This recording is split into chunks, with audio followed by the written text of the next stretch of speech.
जमीन जल चुकी है, आसमान बाकी है, सूखे कुएं तुम्हारा इम्तिहान बाकी है। वो जो खेतों की मेड़ों पे बैठे हैं, उनकी आंखों में अब तक ईमान बाकी है। बादलों बरस जाना समय पर, इस बार किसी का मकान गिरवी तो किसी का लगान बाकी है। नमस्कार दोस्तों, मैं विक्रम चौधरी, आप देख रहे हैं किसान तक। ये कहानी हर मध्यम व छोटे वर्गीय किसान की है। कहते हैं इंसान सपने देखता है तो जरूर पूरे होते हैं, लेकिन किसान के सपने कभी पूरे नहीं होते। किसान बड़ी मेहनत, शिद्दत और परिश्रम से अपनी फसल को तैयार करता है और जब फसल तैयार हो जाती है तो बहुत कुछ होता है और वह मंडी जाता है। किसान मंडी पहुंचता है तो उसकी मजबूरी है और यह बहुत बड़ी विडंबना है कि वह अपने माल की कीमत खुद तय नहीं कर पाता है। एक छोटा सा व्यापारी भी अपने प्रोडक्ट की कीमत खुद तय करता है। एक साबुन की टिकिया पर भी उसकी कीमत लिखी हुई होती है, एक माचिस की डिब्बी पर भी उसकी कीमत लिखी हुई होती है, लेकिन किसान कभी अपने प्रोडक्ट की कीमत खुद तय नहीं कर पाता। ये सिलसिला कब तक यूं ही चलता रहेगा? सियासत अपनी चालों से किसान को छलता रहेगा। खैर,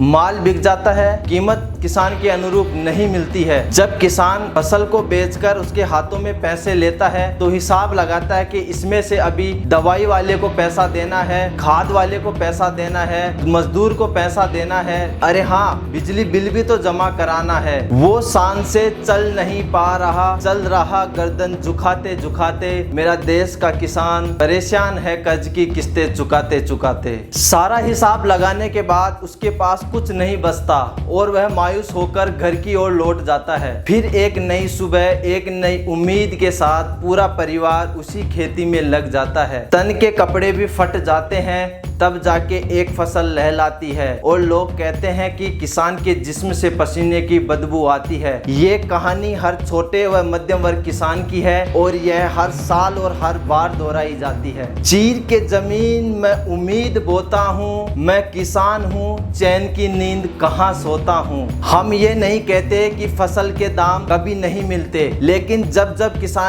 किसान को फसल के अच्छे दाम मिले हैं, मीडिया वाले तुरंत मंडी पहुंच जाते हैं और उसको कवरेज करके उस खबर को पूरे दिन ब्रेकिंग न्यूज के तौर पे चलाते हैं कि आज देश में कितनी महंगाई बढ़ गई है। और शहर की महिलाएं कैमरे के सामने बैठकर अपने मेकअप को ठीक करते हुए बास्केट को हाथ में लेकर और मुस्कुराते हुए कहती हैं कि महंगाई बहुत बढ़ गई है और हमारे किचन का बजट भी बिगड़ गया है। उनको मैं ये कहना चाहता हूँ कि कभी जीकर देखिए किसान की जिंदगी। लोग महलों में रहकर भी खुद को परेशान कहते हैं। आजकल शहर के लोगों को किसान से ज्यादा कुत्ते पसंद आने लगे हैं। इसलिए कहता हूँ कि इस बास्केट को कोने में रखकर खेत में जाकर किसान की जिंदगी देखिए। अरे छत टपकती है उसके कच्चे मकान की, फिर भी बारिश हो जाए तमन्ना है किसान की। वो किस तरह फसल में पानी देता है, 15 लीटर की टंकी को पीठ पर लाद कर छिड़काव करता है और